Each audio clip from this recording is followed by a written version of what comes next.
এ নিয়ে আলোচনার জন্য স্টুডিওতে আছেন সহকর্মী নাজমুস সালেহি, যাচ্ছি তার কাছে। সালেহি, আমরা জেনেছি জুলাই সনদ সইয়ের আর একদিন বাকি আছে, তো এই মুহূর্তে রাজনৈতিক দলগুলোর মধ্যে মতভিন্নতা তৈরি হয়েছে, তারা এক একজন এক এক কথা বলছেন এখনও, তো এই বিষয়গুলো নিয়ে একটু জানতে চাই আপনার কাছে। আপনি জানেন যে জুলাই সনদ ঘোষণার তারিখ ঠিক করা হয়েছিল 15 অক্টোবর, সেটি আসলে বাড়িয়ে 17 অক্টোবর করা হলো। এবং আপনি জানেন প্রধান উপদেষ্টা ডক্টর মোহাম্মদ ইউনূস কিন্তু মানে বিশ্ব খাদ্য সংস্থার একটি কনফারেন্সে যোগ দিতেই তিনি ইতালিতে ছিলেন।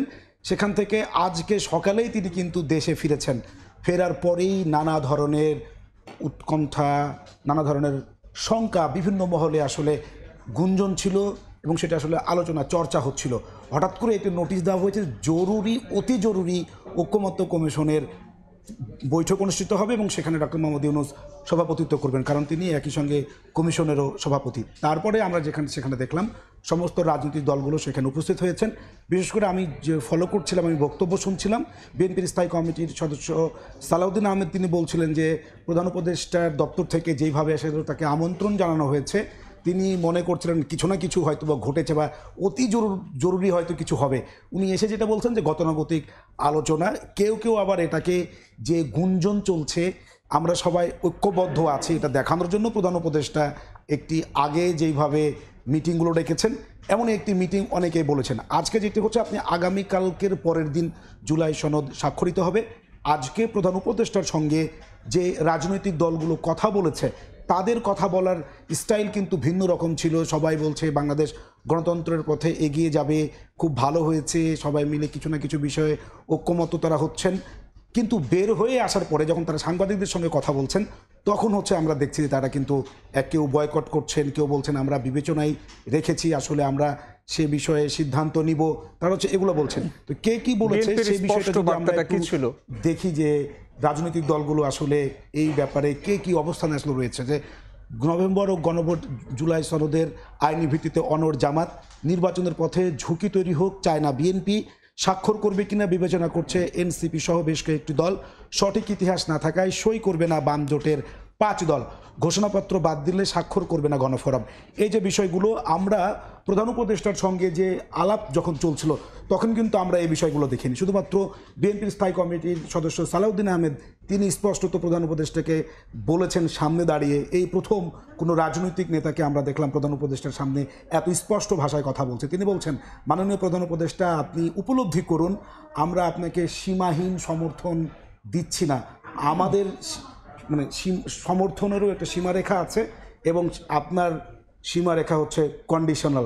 অন্য দলের যে কথাগুলো যারা বলছিলেন সেগুলো একটু জানতে চাই। জামায়াত ছিল সেখানে বাম দলগুলো ছিল, তারা কি বলছিলেন? জামাত আগের মতো একই অবস্থানে রয়েছে, একেবারে অনড় অবস্থানে। জামাতের নায়েবে আমির সৈয়দ আব্দুল্লাহ মোহাম্মদ তাহির তিনি বাইরে এসে কথা বলেছেন। প্রচার সম্পাদক ওইখানে ছিলেন মতিউর রহমান আকন্দ, তিনি বলেছেন যে নির্বাচন যেটি হবে ফেব্রুয়ারিতে, সেই নির্বাচন জুলাই সনদের উপর ভিত্তি করে হতে হবে এবং যেইটা এখন আলোচনা চলছে যে ভোটের দিনেই আসলে জুলাই সনদের বাস্তবায়ন প্রক্রিয়া এবং সনদ নিয়ে যে গণভোটের আলোচনা চলছে, সেই গণভোটটা তারা নভেম্বরেই চান। পাশাপাশি আপনি দেখবেন যে এনসিপিও একই রকম, কিন্তু তাদেরও দাবি যে গণভোট এবং ভোট একই দিনে চলবে না, ভোটের আগেই তারা হচ্ছে সেটির আইনি ভিত্তি চান, তার উপরে ভিত্তি করে তারা সেই নির্বাচন চান। এবং বাম জোট দেখবেন তারা কিন্তু সরাসরি ওয়াকআউট করেছেন, তারা বলছেন যে আমরা জুলাই সনদে স্বাক্ষর করবো না। সব মিলিয়ে বিভিন্ন যে দাবি গত কয়েকদিন আগে, গত 1 বছর ধরে যে ঐক্যমতের যে জায়গাটি, সেটি আসলে আজকেও চূড়ান্ত নয়। অনেকেই যাবেন কিনা সেখানে আপনি বলছেন যে প্রধান উপদেষ্টার স্পষ্ট বার্তা, প্রধান উপদেষ্টা বার্তা দিয়েছেন। আজকে প্রধান উপদেষ্টা বলছেন, যখন সালাউদ্দিন আহমেদ কথা বলেছেন বিএনপির যে আপনার প্রতি আমাদের সমর্থন কিন্তু কন্ডিশনাল, ফেব্রুয়ারিতে নির্বাচন হতে হবে, এর কোনো বিকল্প নাই। এরপরেই মূলত প্রধান উপদেষ্টা বক্তব্যটা রেখেছেন।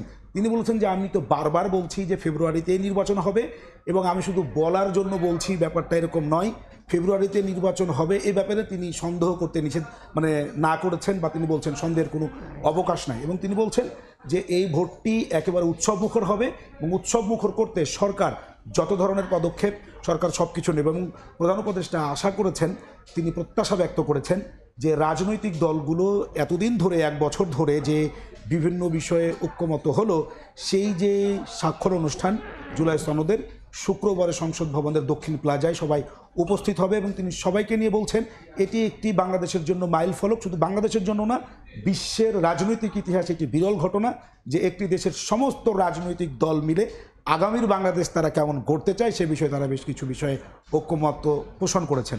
কিন্তু কথা ভোট আয়োজন নিয়ে প্রধান উপদেষ্টার বক্তব্যটা একটু শুনুন। সরি আরেকবার যদি ভোট আয়োজন নিয়ে প্রধান উপদেষ্টা বলেছিলেন যে উৎসব মুখর পরিবেশে ভোট হবে। প্রধান উপদেষ্টা বলছেন যে ভোট উৎসব মুখর করতে যেই ধরনের সকল আয়োজনে তাদের যে ধরনের পদক্ষেপ নেওয়া উচিত তিনি তার সমস্ত পদক্ষেপ নেবেন। কদিন আগেও কিন্তু তিনি বলেছেন যে নির্বাচনে যে আইন শৃঙ্খলা বাহিনী সেখানে হচ্ছে যে তাকে মোতায়েন করা হবে এবং হচ্ছে যে সমস্ত জনগণ, তিনি একটা কথা বারবার বলেন যে ভোট নষ্ট হওয়ার কোনো সুযোগ নেই। জনগণ যদি উৎসব মুখর পরিবেশে ঘর থেকে বেরিয়ে এসে ভোট দেয় তাহলে সেটা হবে যে জুলাই গণ অভ্যুত্থানের আকাঙ্ক্ষার সামিল এবং তিনি জনগণ যাতে ভোট দিতে আসেন তিনি সেই পটভূমি আসলে রচনা করতে চান, তিনি আজকেও সেটা জানিয়েছেন। সালেহি, আপনাকে ধন্যবাদ।